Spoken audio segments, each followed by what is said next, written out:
It's Mr. Christopher with the Funkatopia radio show and Funked Up, and however you're listening to this, if you have the app, you're listening on the app, man, it's cool. It's all good. It's all good. We are blessed and honored to have Mr. John Heintz, the producer of Big Old Nasty Getdown Volume 1 and now Volume 2, which is available for purchase and streaming and all that fun stuff. And to kind of give you a little bit of preface, what you don't know about Big Old Nasty Get Down, or maybe you do know, is that Big Old Nasty Get Down is a collective of some of the greatest funk musicians out there that all come together and they go through a huge creation process and they create music, and there's nothing that's really standardized and given to them. They literally have this... They literally have open creativity to kind of do whatever it is that they want to do. And I wanted John to come out and kind of explain a little bit of the process, some of who's involved in Volume 2 and how things are going right now. And John, welcome. What's up, man? Hey, Mr. Christopher, how's it going? Thanks for having me on again. Hello, Funkatopia watchers, viewers, listeners. In all forms and fashions. So tell me a little bit about, first let's start here. Where did this idea even come to you to think of, some people just think, oh, I'm going to put together a band. What made you think, you know what, here's what I'm going to do? Instead, I'm going to have this long, convoluted idea that may or may not work out. But how did this whole process work out for you? I mean, it was just it was inspired by an experience I had at a festival where I was a participant of I guess it was kind of a super jam at the end of one of the nights of the festival, where a bunch of people from different bands got together and played. And it was a lot of improvised music, and it was a high energy type of exchange between the crowd and the players on stage. And it kind of just sparked the idea that maybe something like that could be captured in the studio if you staged a situation where you had players from different bands more or less sitting in with one another, but sitting in with one another in a studio environment versus a live setting. So and then also bringing in some different people that weren't necessarily musicians but were really into music and added energy to the vibe. Having people that weren't necessarily participating in the creation of. I mean, they were in their own way. Everybody in the room was kind of contributing, through their own contributions, whether they had an instrument in hand or not. It was a cool environment to be able to create, and so basically the first session we did down in New Orleans.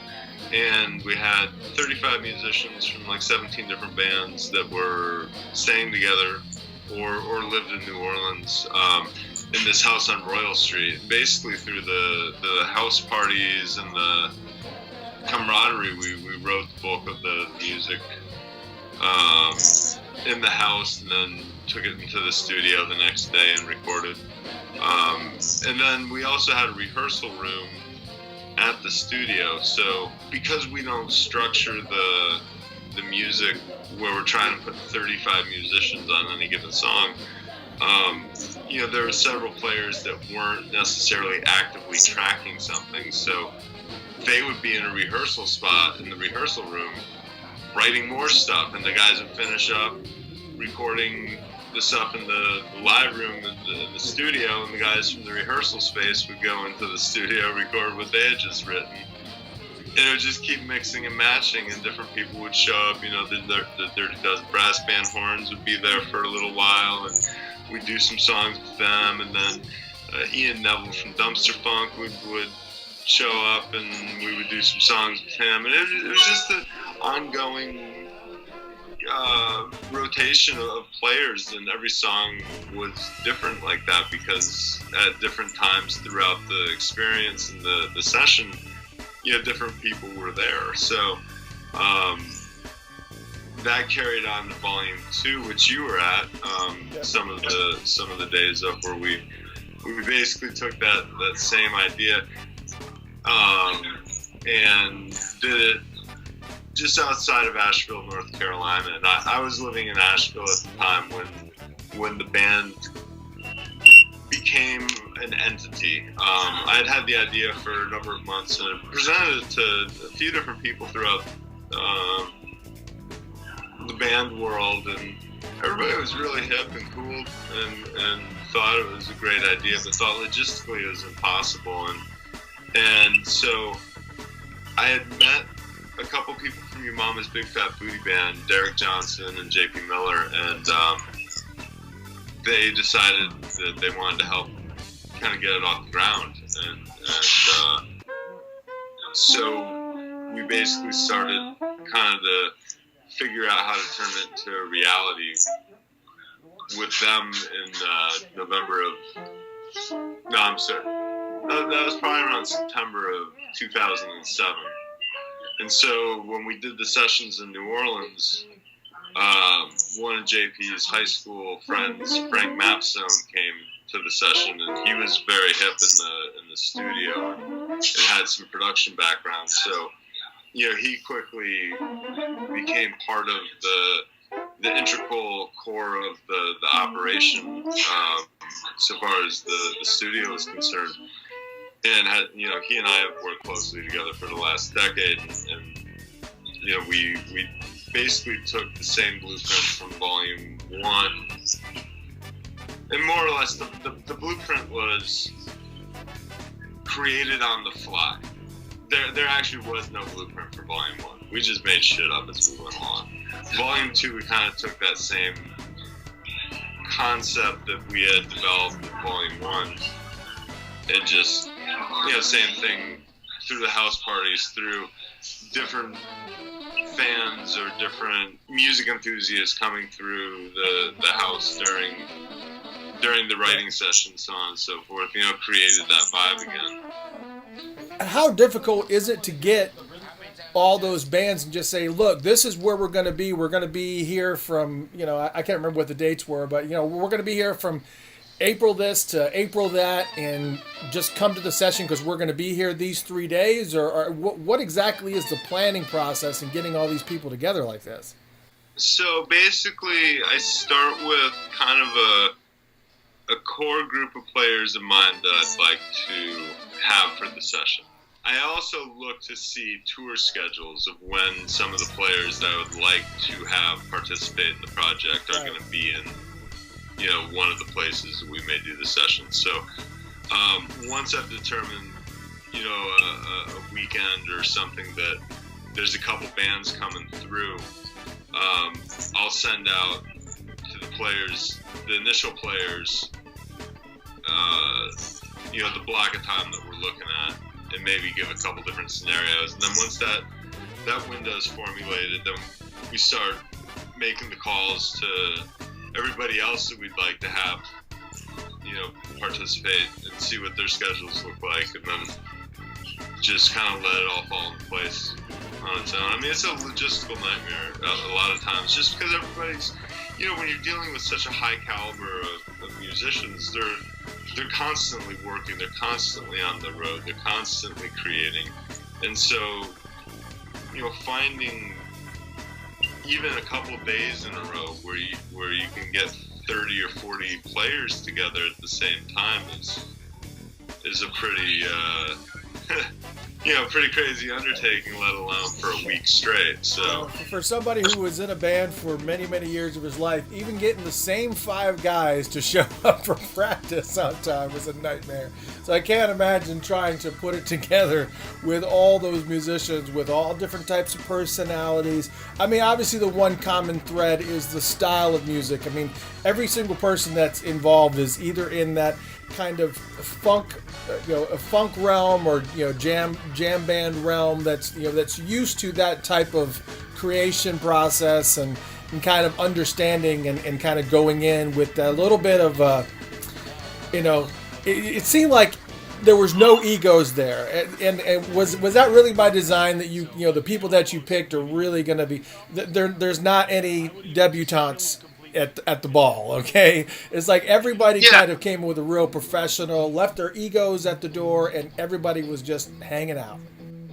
Yeah, I mean, when Frank and I are looking at the overall roster of people that we're going to be working with, part of the thought process is this: when you're working in a band, you've got about 2 hours or so any given day that you're on stage performing.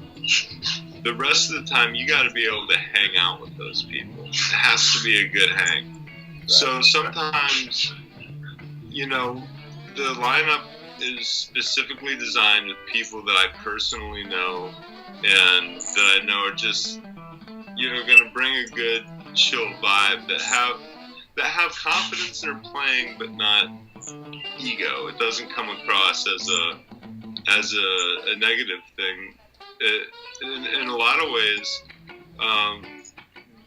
everybody's very respectful of each other's creativity. I mean, there's been a couple instances over the years, not many at all, considering, you know, we've got easily over 150 people that are involved in the project, and we've had very, very minimal, you know, situations where there's ever been any conflict. And so, you know, we're looking at what's going to be a really good hang, what's going to be somebody that has quick adaptability, just kind of being thrown into the mix on the fly, because like you said, when we do this, we don't have any music pre-rehearsed or pre-written. It starts with a jam and quickly turns into a structured song, because everybody's being mindful of not having it be a 45-minute, you know, ongoing super jam. But back to what I was saying about the players having respect for one another. A lot of players, they underplay when we're at these sessions, which is not a bad thing at all. It means they're leaving a lot of space for everybody else to put their part in, and not have it be just this one massive wall of sound where you can't really define any particular instrument. So when players underplay, you often get some really funky stuff, because you're picking very specific notes being placed in very specific places, so that way you've got room for the fucking 10 horns that are getting ready to blast over right. Top of the 3 other guitar players that might be also playing on. Because I mean, we do have a full cast when we're going. We're not ever trying to put like 35 people on a song, but we're definitely maximizing all of the colors in the Crayola box in terms of instrumentation and sounds that we can bring to the table. You know, we love to have the ability to be like, oh shit, we can have an alto, a tenor, and a baritone sax player all blasting at once. Yeah. You know, with the trumpet player, maybe 2 trumpet players playing different octaves. You know, there's just a lot of fun having that much to work with. All right, so let's talk about Volume 2, though, because I want you to be able to have the capability to be able to do some name dropping. So let's do some name dropping about who was on Volume 2. All right, so Volume 2. Okay, so Speech from Arrested Development. He sang and wrote lyrics on Rocket, which is the lead track, as well as did a guest verse on Mantra with Kendra Foster, who she's been with George Clinton for years and years and years with D'Angelo. Won a couple Grammys with writing part of D'Angelo's new album, which is awesome. Carl Denson, who he's played with, you know, the Rolling Stones, actively is actually the Rolling Stones sax player. Fred Wesley from James Brown Band. There's so many people. Vernon Reid from Living Colour, Norwood Fisher, Angelo Moore, and Dirty Walt from Fishbone. Taylor Dane. There's so many. I feel So I feel that I'm not naming everybody. That's kind of gives people a picture of just like the volume of talent that is on this CD. But here was the question that I had, and maybe some other people have the question too. You had so much material to work with, but yet on the CD, you decided to go with half of the album with vocals and then the same songs duplicated or replicated without vocals. And it's awesome because it really kind of let you kind of experience it with different layers. And what was the conscious decision in doing some of that? Well, I think having the shorter album with the 9 songs in the instrumental, it told a better story. And one of the things that we really feel strongly about is having the instrumentals be able to hold their own as its own song even before vocals. Right. And it's a whole different perspective of what's going on that track when you don't have the vocals on top of it, and so it felt like including those and showcasing some of the musicianship that the players are performing on those songs, the level of creativity that's going into each song. When you have talent like Speech and Taylor Dane and Kendra Foster, because they're such phenomenal performers, it is you spend your time so much time focusing on them and what they're doing and what they bring to the table, that you're right, that some of that instrumentation and some of that really good musicianship that's all underneath there, it's kind of like looking at the cake underneath the frosting. It's like it's really cool as far as being able to uncover it like that. It's pretty awesome. We got to get people to pick this up, this volume 2, which let me see if I doubt that I can even get this to come up. But volume 2 is right here. It's so small, my little small window. But this CD is awesome. It is a lot of great tracks, and it's got a lot of great talent on it. And it's been a long time coming. I'm so glad that we finally have it. And definitely worth the pickup. Obviously, we'll put the address over there, and then you can go to the website. You can purchase it however you want. You can stream it. You can take a listen on Spotify right now. But as you all know, Spotify is shit when it comes to compensating for the artist and everything that goes involved in making one of these. So what I would prefer for you to do is to go to www.bigoldnastygetdown.com and pick one of these up from all the sources or any sources that allow you to actually get a physical CD. It's much more beneficial to the artist to do it in this way. And obviously, Funkatopia, we've been on board since Volume 1. I mean, John, we've been friends for years.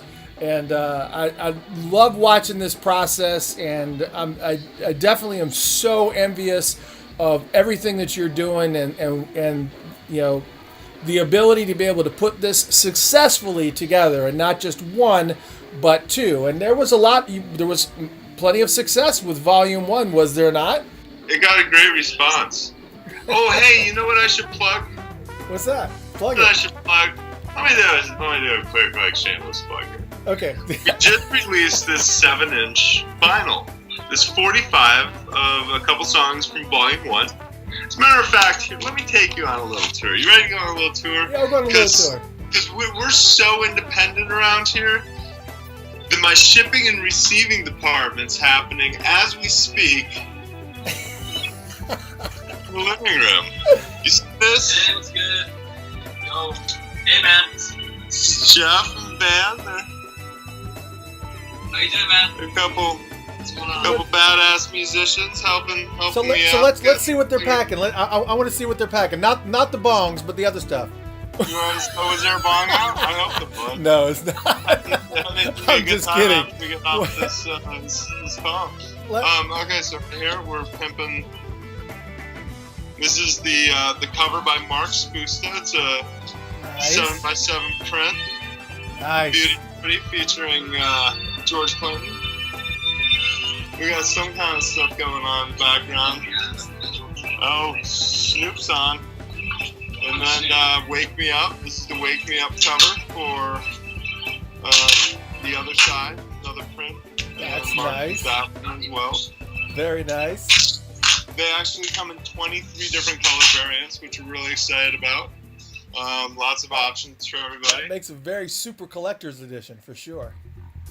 No, it does. It's a limited issue. We've had several people buy the full shebang, and so those are they'll be gone pretty soon. They may even be gone by the time that this airs, but you know. No, it shouldn't be because this will be up in the next couple of days. But I do want to talk about the artwork over in your corner. Here's a better view of the there CD. it is. That's a CD that you cannot get on Amazon, but you can get it at bigoldnastygetdown.com, and they'll be able to direct you to where to buy it. I'm talking about the artwork that's on your wall.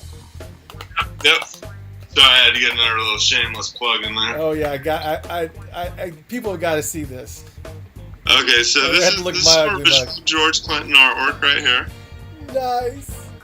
Part of the Dope Dog series that he did. At least that's what I believe it was called. And then this is another one. So nice. That's so awesome. All kinds of fun stuff. What's that? That's congratulations, Parliament. We're pleased to announce that you've earned an Ampex's Golden Reel Award honoring your recording of the clones of Dr. Funkenstein. Oh man, that's a collector's edition right there, for sure. Yeah, it's a fun little letter. Man, that's awesome, man. Well, dude, I can't. Oh, it was more. Cool. Oh no, I was gonna show you this one for like the Zappa fans. Frank's daughter Diva did this photo right here. It's really badass. Yeah, that's pretty cool. Where's that taken at? I'm not sure. I asked her. I can't remember where she said it was, but she's like, "Yeah, I just told my friend to run out in the woods and put the cat hat on, and I took a picture." And I just love it. It's so just randomly cool. Man, John, again, it's awesome that you were able to accomplish this, man. And I've already said it to you offline before. I'm real proud of everything you've been able to do, brother. Awesome. Thanks, man. It's definitely been a group effort. Ladies and gentlemen, all I can tell you, bigoldnastygetdown.com. You got to go there. You got to get this CD. Already looking forward to volume 3, 4, and 5. But I realize that I have to be very, very patient because I know how you are about the distribution and how frequently they come out because you like things to be just right before you put things out. But I'm glad that volume 2's here finally, man. That's awesome. Again, bigoldnastygetdown.com. Go down there, pick it up, pick up a physical CD. It's okay to stream it if you want to check it out because you're impatient. But in the end, please purchase one because it means so much more monetarily to the musicians. And if you like the music and you want them to create more, you have to properly fund that project. And that's how we do it. That's how you got to do it. John, thank you once again, sir. Appreciate it. Thank you. It's been a pleasure, as always, and look forward to the next time. Yeah, there's always going to be a next time. Sure. Thank you, John. Talk to you later. All right, man. Later.